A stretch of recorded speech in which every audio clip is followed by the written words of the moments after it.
साथियों नमस्कार, मैं अर्जुन पांडे आप सभी का स्वागत करता हूं प्यारा भारत पर। कर्नाटक की सरकार ने आज तक के स्टार एंकर सुधीर चौधरी पर एफआईआर कर दी है और एफआईआर उन्होंने इस बात को लेकर की है कि सुधीर चौधरी फेक न्यूज़ फैला रहे थे आज तक के माध्यम से। सुधीर चौधरी ने कर्नाटक सरकार द्वारा चलाई जाने वाली एक योजना स्वावलंबी सारथी योजना पे एक प्रोग्राम किया। इस प्रोग्राम में उन्होंने इस योजना के बारे में बताया और सुधीर चौधरी ने ये बताया कि इस योजना के तहत कर्नाटक की सरकार अल्पसंख्यकों को जिनकी की सालाना आय 4.5 लाख रुपए से कम है उनको सब्सिडी देती है ऑटो रिक्शा, टैक्सी या कोई भी सामान ढोने वाले वाहन खरीदने के लिए। तो ये जो सब्सिडी होती है 50% होती है और अधिकतम इसमें 3 लाख रुपए सरकार देती है। तो सुधीर चौधरी ने इसमें यही बताया कि ये जो योजना है केवल अल्पसंख्यकों के लिए है। तो ये योजना जो है हिंदुओं के लिए क्यों नहीं है, सुधीर चौधरी ने इस प्रकार का प्रश्न किया। और इसी योजना के ऊपर जो है ट्वीट किया था जो बीजेपी से तेजस्वी सूर्या है, जो भारतीय जनता युवा मोर्चा के अध्यक्ष हैं और भारतीय जनता पार्टी की सरकार में मंत्री हैं राजीव चंद्रशेखर। तो उन्होंने भी इस योजना को लेकर ट्वीट किया था कि सरकार जो है केवल मुसलमानों के लिए या फिर एक केवल धार्मिक वर्ग को ही टारगेट करके केवल उन्हीं को योजना का लाभ क्यों दे रही है। तो जब सुधीर चौधरी ने इस प्रोग्राम को किया उसके बाद जो है कर्नाटक सरकार में मंत्री हैं प्रियंक खड़गे, जो कि भारतीय राष्ट्रीय कांग्रेस के अध्यक्ष मल्लिकार्जुन खड़गे के पुत्र भी हैं। प्रियंक खड़गे जो हैं वो ग्रामीण के और पंचायती राज के मंत्री हैं। तो उनका एक ट्वीट आता है आज तक के इस वीडियो को, वो एक तरह से मतलब इमेज को शेयर करते हैं, ट्वीट करके लिखते हैं कि आज तक के एंकर जो हैं जानबूझ के मिस इन्फॉर्मेशन फैला रहे हैं गवर्नमेंट स्कीम्स के बारे में, जिसके बारे में पहले भारतीय जनता पार्टी के सांसदों ने इस तरह का ट्वीट किया था, उसके बाद मीडिया वालों ने इसको उठाया। और ये जो ट्वीट, ये प्रोग्राम ये आज तक के एंकर कर रहे हैं वो गलत है और सरकार इस पे एक्शन लेगी, इस तरह का ट्वीट करते हैं। उसके कुछ समय बाद ही सुधीर चौधरी का ट्वीट आता है कि मुझे पता चला है कि कर्नाटक सरकार द्वारा मेरे विरुद्ध एफआईआर मिली है और केवल एक प्रश्न करने के लिए मेरे ऊपर एफआईआर, और ये जो इनके ऊपर एफआईआर की गई है वो गैर जमानती धाराओं में है, मतलब जमानत ये पहले नहीं ले सकते हैं, इनको जेल जो है जाना पड़ेगा। तो ये धारा इन पे लगी है। उसके बाद जो है प्रियंक खड़गे इनका जवाब देते हुए कहते हैं कि बोया पेड़ बबूल का तो आम कहाँ से होए। तो प्रियंक खड़गे ये जो ट्वीट कर रहे हैं तो वो ये नहीं बता रहे हैं कि सुधीर चौधरी यदि फेक न्यूज़ फैला रहे हैं, यदि वो मिस इन्फॉर्मेशन दे रहे हैं तो वो कौन सी मिस इन्फॉर्मेशन है, क्या मिस इन्फॉर्मेशन है, इसका जिक्र जो है कहीं भी प्रियंक खड़गे ने अपने ट्वीट में नहीं किया है। लेकिन यहाँ पर एंट्री होती है मोहम्मद जुबैर की। मोहम्मद जुबैर, जिसको आप सभी जानते हैं एल का फैक्ट चेकर उसे कहा जाता है और कर्नाटक सरकार के साथ इनका ऑफिशियल जो है कोलैबोरेशन है कि कर्नाटक सरकार कहीं भी फैक्ट चेक बात आती है तो कर्नाटक सरकार जो है इनसे सहयोग लेती है। जिस प्रकार से उडुपी में जो एक आपने देखा होगा एक मामला आया था, हिंदू लड़कियों का कुछ वीडियो बना रही थी मुस्लिम लड़कियां बाथरूम में, तो ये मोहम्मद जुबैर फैक्ट चेक करा था, वो उसमें भी उसने फेक न्यूज़ ही फैलाई थी, वो अलग बात है। तो यहाँ पे मोहम्मद जुबैर आता है, वो ये कहता है कि सुधीर चौधरी जो बात कह रहे हैं या फिर तेजस्वी सूर्या या फिर जो राजीव चंद्रशेखर हैं वो गलत बात कह रहे हैं। और उसका कहना था कि ये योजना जो है केवल अल्पसंख्यकों के लिए नहीं है, ये हिंदुओं में एससी और एसटी के लिए भी है। और जो मुसलमानों को या फिर अल्पसंख्यकों को केवल 50% सब्सिडी दे रही थी और 3 लाख मैक्सिमम दे रही थी सरकार, इसमें जो है सरकार 75% तक सब्सिडी देगी। मान लीजिए किसी व्हीकल का दाम जो है 8 लाख है तो 75% सब्सिडी जो हो जाती है वो 6 लाख होगी। तो मतलब इस तरह से 75% सब्सिडी देगी और मैक्सिमम 4 लाख रुपया देगी। तो ये एक तरह से फैक्ट चेक करते हैं मोहम्मद जुबैर और कई सारी वेबसाइट्स का वो स्क्रीनशॉट्स भी डालते हैं। लेकिन इसमें देखने वाली बात यह है कि जिस वेबसाइट का स्क्रीनशॉट मोहम्मद जुबैर डालते हैं फैक्ट चेक करने के लिए, उस वेबसाइट की कोई अपनी विश्वसनीयता नहीं है, वो सरकार की वेबसाइट नहीं है, कोई ऑफिशियल वेबसाइट नहीं है। और उसके बाद वो वेबसाइट कुछ समय पहले तक अमेजोन के जो प्रोडक्ट आते थे उसकी मार्केटिंग करता है। तो इस तरह के फर्जी वेबसाइट्स आज कुछ और लिख रहे हैं, कल कुछ और लिख रहे हैं, तो उसमें कोई भी कुछ भी एडिटिंग करके कुछ भी लिखा जा सकता है। तो मोहम्मद जुबैर ने इस तरह से फैक्ट चेकिंग की। लेकिन यदि आप कर्नाटक सरकार के माइनॉरिटी डेवलपमेंट मिनिस्ट्री के वेबसाइट पे जाके देखते हैं तो उसमें यही लिखा हुआ है कि ये जो योजना है स्वावलंबी सारथी योजना, ये केवल रिलीजियस माइनॉरिटीज़ के लिए है, जिसका कि आप देख सकते हैं हम ट्वीट का स्क्रीनशॉट भी आपको शेयर कर रहे हैं। तो ये कर्नाटक की जो है रिलीजियस माइनॉरिटी डिपार्टमेंट के वेबसाइट पर है, और जो ये क्लेम कर रहा है मोहम्मद जुबैर के हिंदुओं के लिए भी है, तो उसका कोई डेटा नहीं है। मतलब फिर उसके बाद जो है आज तक ने चेक भी किया, सोशल वेलफेयर डिपार्टमेंट जो है उसकी वेबसाइट पे भी ऐसा कोई डेटा नहीं है कि हिंदुओं के लिए भी कुछ है। उसके बाद एक और वेबसाइट है ऑफ इंडिया, उसने कर्नाटक सरकार के सोशल वेलफेयर डिपार्टमेंट से इस विषय में बात की, तो वहाँ के डिपार्टमेंट से इन्हें बताया गया कि अभी जो योजना है केवल माइनॉरिटी कम्युनिटी के लिए है और SC/ST के लिए नहीं है, और जब आएगा तब वो SC/ST का लाभ ले सकते हैं, अभी नहीं है। चूँकि कर्नाटक की सरकार ने बजट में इसकी घोषणा की थी कि इस तरह की योजना लाएंगे जिसमें SC और ST भी शामिल होंगे और माइनॉरिटी भी शामिल होंगे, लेकिन माइनॉरिटियों के लिए ये योजना इम्प्लीमेंट हो चुकी है, इसका नोटिफिकेशन आ चुका है, इसका गजट आ चुका है, और इसका जो है लाभ जो है लाभार्थियों को मिलने भी लगा है, इसकी जो है इनके वेबसाइट पे दिख भी रहा है। लेकिन हिंदुओं के लिए अभी इसका नोटिफिकेशन तक ही नहीं आया है। तो किस आधार पे ये कहा जा सकता है कि सुधीर चौधरी फेक न्यूज़ फैला रहे हैं? और सुधीर चौधरी पे जब FIR की गई तो उसके बाद भी उन्होंने एक और इस पे प्रोग्राम किया और उन्होंने पूछा कि यदि मैं फेक न्यूज़ फैला रहा हूं, यदि मैं गलत कह रहा हूं, यदि आप कह रहे हैं कि हिंदुओं को भी इसका लाभ मिल रहा है, तो उसका नोटिफिकेशन कहाँ है? उसका कुछ तो जानकारी होनी चाहिए, किसी कहीं तो आपके ऑफिशियल वेबसाइट पे कुछ तो लिखा होना चाहिए, लेकिन ऐसा कहीं भी कुछ भी नहीं लिखा है। आप एक बार इस वीडियो को देखिए, सुधीर चौधरी का जो वीडियो है वो क्या कह रहे हैं। और इसमें साफ साफ लिखा है क्वालिफिकेशंस में, applicants must belong to state religious minority community, ये सब लिखा हुआ है। दलित, आदिवासी और पिछड़े समुदाय के लोगों को इस योजना का लाभ तभी मिल सकता है जब उनके लिए भी कोई नोटिफिकेशन जारी हो, और अभी तक कोई भी नोटिफिकेशन सरकार की तरफ से या कोई जानकारी सरकार की तरफ से सार्वजनिक नहीं हुई है। और जब तक ये जानकारी सार्वजनिक नहीं होती तब तक इस योजना का लाभ सिर्फ अल्पसंख्यक वर्ग को ही मिल सकता है। आज कर्नाटक सरकार और प्रियंक खड़गे से मेरा सवाल यह है कि अगर उनके पास SC, ST और OBC हिंदुओं के लिए भी इस योजना का कोई नोटिफिकेशन है तो वो उस नोटिफिकेशन को सार्वजनिक करें, सबको दिखाएं, हमें भी दिखाएं, और हम भी देश की जनता को इसके बारे में जरूर दिखाएंगे और बताएंगे। सच्चाई यह है कि ना तो यह नोटिफिकेशन अब तक जारी हुआ है और ना ही इस पर चर्चा की प्रक्रिया अभी तक पूरी हुई है, और इस हिसाब से अभी यह योजना सिर्फ अल्पसंख्यकों के लिए ही लागू हुई है, और यही हमने कल आपको बताया था। कर्नाटक के अंबेडकर डेवलपमेंट कॉरपोरेशन के मैनेजिंग डायरेक्टर P नागेश ने भी खुद यह कहा है कि अभी इस नोटिफिकेशन के लिए विचार विमर्श चल रहा है, और SC और ST को शामिल करने का यह नोटिफिकेशन अभी तक सरकार ने जारी नहीं किया है।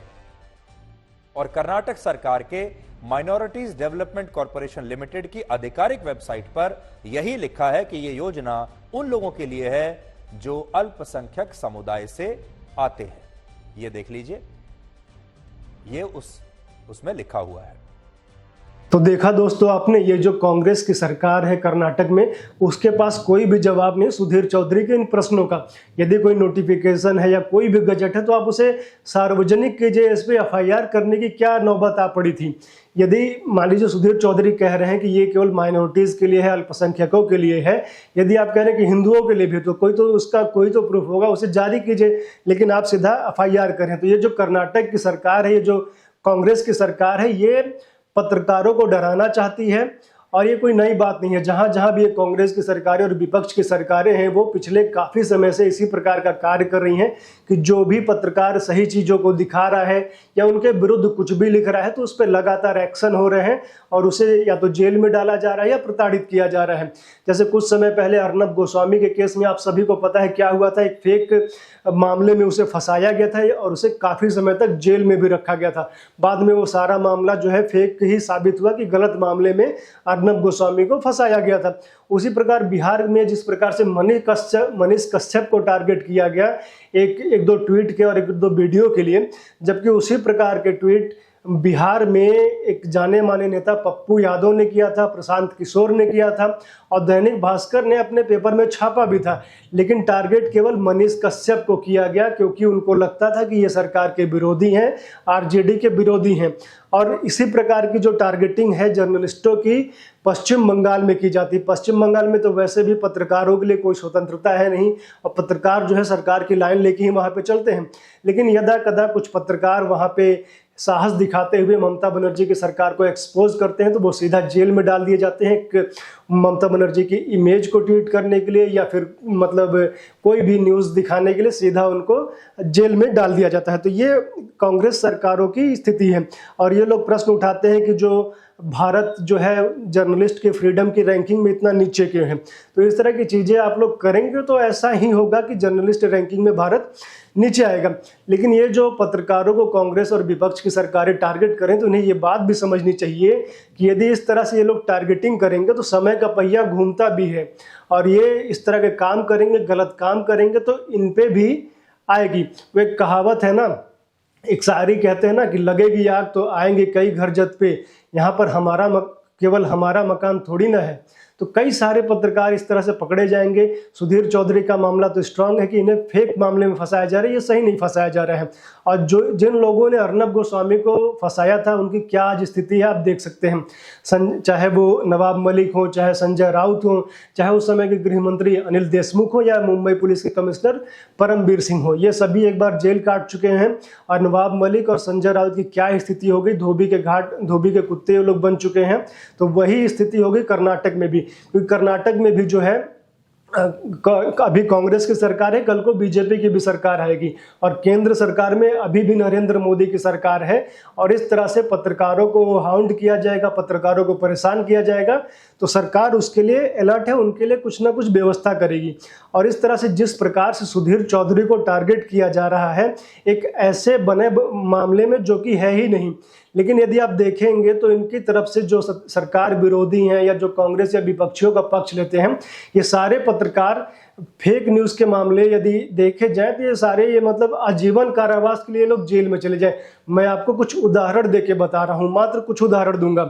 जैसे रवीश कुमार का उदाहरण ले ले, क्योंकि इनको जो है विपक्ष वाले या फिर जो लेफ्ट लिबरल है वो बड़ा ही निष्पक्ष पत्रकार मानते हैं, कहते हैं कि इनको तो भाई मैक्सेल से भी मिला हुआ है।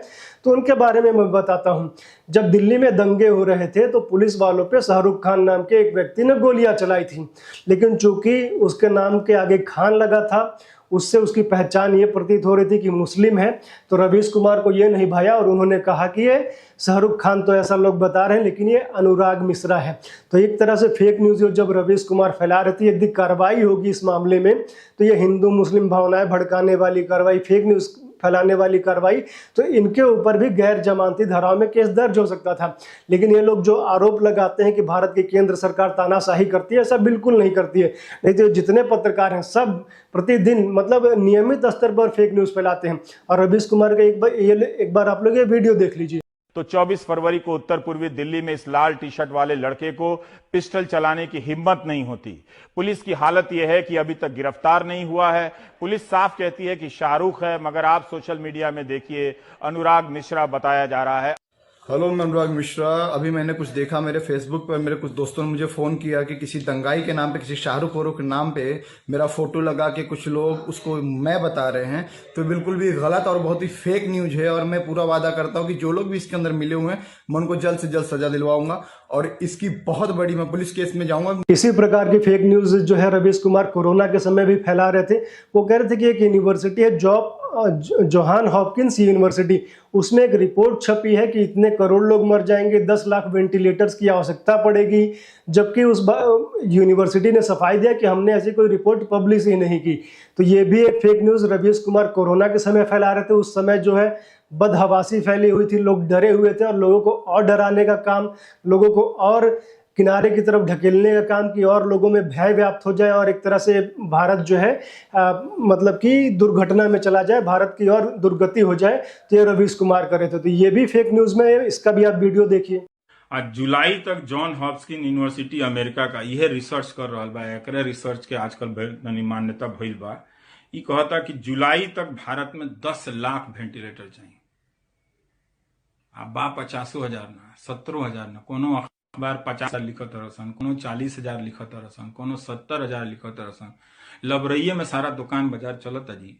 इसी प्रकार की फेक न्यूज रवीश कुमार जो है कठुआ में जो एक तथाकथित रेप की घटना हुई थी आसिफा की, उसके मामले में भी फैला रहे थे। और रवीश कुमार ने उस जो लड़की थी जो कि उस समय माइनर थी, नाबालिग थी, आसिफा, उसके नाम को उजागर कर दिया था। जबकि ये अपराध है कि यदि कोई भी इस तरह का पीड़ित है, यदि वो नाबालिग है तो उसकी पहचान को, उसके नाम को उजागर नहीं करना होता है। और कोई भी यदि रेप पीड़िता है तो उसके नाम को तो बिल्कुल नहीं उजागर करना है। तो उसमें रवीश कुमार ने उस पीड़िता का नाम उजागर किया, चूंकि वो लड़की मुस्लिम समुदाय से आती थी और रवीश कुमार चाहते थे कि मुसलमानों को एक तरह से विक्टिम दिखाया जाए, हिंदुओं को यहाँ पर अपराधी दिखाया जाए, तो हिंदू मुस्लिम का रंग दिया जाए। तो इसलिए जानबूझ के डिलिबरेटली रवीश कुमार ने उसके नाम को उजागर किया था। लेकिन उसके कुछ समय बाद ही हैदराबाद में एक गैंग रेप की घटना हुई थी। प्रियंका नाम की लड़की थी और उसमें जो अपराधी थी उसमें कुछ मुस्लिम थे, एक लड़का मोहम्मद नाम का था। लेकिन उसमें रवीश कुमार की जो स्टैंड था कुछ अलग ही था कि नाम नहीं उजागर करना चाहिए, और कुछ नाम उजागर हो गया था तो रवीश कुमार उसमें क्षोभ जता रहे थे। ये वीडियो आप देख सकते हैं उसका भी। उसी रोज सांची राम ने अपने भतीजे से कहा कि 8 साल की लड़की को अगवा कर ले, और जो अक्सर जंगलों में घोड़े चराने जाती थी, आसिफा नाम बताया जाता है। जम्मू के कठुआ में बकरवाला मुस्लिमों के समूह को हटाने के लिए ये सब किया गया। बलात्कार मामलों में रिपोर्टिंग के लिए सुप्रीम कोर्ट के दिशा निर्देश के अनुसार हम पहचान संबंधित कोई जानकारी नहीं दे सकते, लेकिन इस आदेश का अमल भी बेमानी हो चुका है, क्योंकि सोशल मीडिया में हैदराबाद की महिला का नाम, तस्वीर और धर्म सब चल रहा है। तो हमने ये रवीश कुमार के 3 केस आपको बताए, ऐसे अनेकों केस हैं, लेकिन मैंने मात्र 3 ही बताए। अब एक राजदीप सरदेसाई के आपको बता देता हूं। जब तथाकथित किसान आंदोलन चल रहा था तो भीड़ थी और एक किसान जो है, तथाकथित किसान, बहुत तेजी से ट्रैक्टर लेके आ रहा था और उसके ट्रैक्टर के आगोश में आने से एक वहां पे किसान की मृत्यु हो जाती है। लेकिन राजदीप सरदेसाई ने क्या फेक न्यूज फैलाई कि इसको दिल्ली पुलिस ने गोली मार दी इसलिए ये मर गया। तो एक बहुत बड़ी फेक न्यूज उस समय राजदीप सरदेसाई ने फैलाई थी। इससे दंगे भड़क सकते थे। एक प्रकार से पुलिस में और किसानों में इस प्रकार का माहौल, इस प्रकार के दंगे जैसी स्थिति थी। उस समय लाल किले पे खालिस्तानी झंडे भी फहरा रहे थे। तो राजदीप सरदेसाई उस समय आग में घी डालने का काम कर रहे थे कि जो भावनाएं हैं, जो परिस्थितियां हैं और बिगड़े, दंगे जैसी स्थिति उत्पन्न हो। ये राजदीप सरदेसाई का वीडियो, उस पर जो कार्रवाई हुई थी आप देखिए।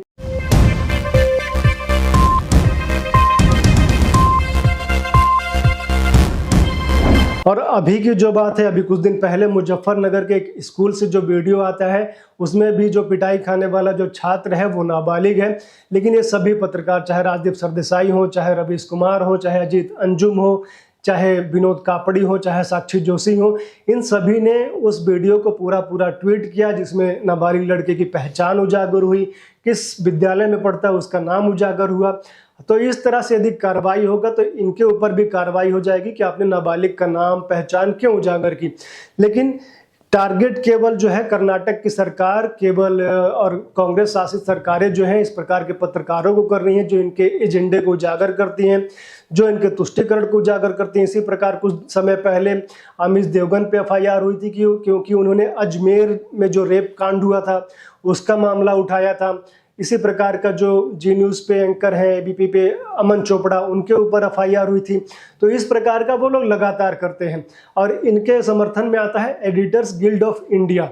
लेकिन अभी एडिटर्स गिल्ड ऑफ इंडिया का भी कुछ कहना नहीं है इस पूरे मामले में, क्योंकि सुधीर चौधरी हैं और अभी एडिटर्स गिल्ड ऑफ इंडिया खुद ही इस मामले में कुछ भी कहने के लायक नहीं है, क्योंकि जो एडिटर्स गिल्ड ऑफ इंडिया की जो अध्यक्ष है सीमा मुस्तफ़ा, उनके ऊपर स्वयं FIR हुई है त्रिपुरा में जो अभी हाल की जो घटनाएं हो रही हैं वहाँ पे वो चली गई थी फैक्ट फाइंडिंग करने, और वहाँ पे फैक्ट फाइंडिंग के नाम पे वो 2 गुटों को आपस में भड़काने का काम कर रही थी कि मैतेई समाज के लोग और कुकी समाज के लोग आपस में लड़ जाए। तो उनके ऊपर FIR हुई है, तो धीरे धीरे वो भी शांत बैठी हुई हैं। नहीं तो जब भी विपक्ष के किसी पत्रकार पे कुछ एक्शन होता है तो एडिटर्स गिल्ड ऑफ इंडिया आ जाता है। जैसे कि मोहम्मद जुबैर जब फेक न्यूज़ फैला रहा था ये मुजफ्फरनगर वाले कांड में, तो उसके ऊपर भी FIR हुई, तो उसके ऊपर एडिटर्स गिल्ड ऑफ इंडिया तुरंत आता है कि भाई इनको रिहा करो। लेकिन जब वही सुधीर चौधरी पे कुछ हो जाए, अर्नब गोस्वामी पे कुछ हो जाए, या बंगाल में प्रतिदिन किसी न किसी पत्रकार पे हो रहा है, अमिश देवगन पे, तो उस पर एक शब्द नहीं बोलता है एडिटर्स गिल्ड ऑफ इंडिया। तो आप सभी का इस पूरे मामले पे क्या कहना है, आप क्या सोचते हैं, कमेंट करके आप लोग अवश्य बताइए। और आप लोग पहली बार आए हैं तो प्लीज़ सब्सक्राइब कर लीजिए, वीडियो को शेयर और लाइक कीजिए और आप लोग जुड़े रहिए, देखते रहिए प्यारा भारत। धन्यवाद, नमस्कार।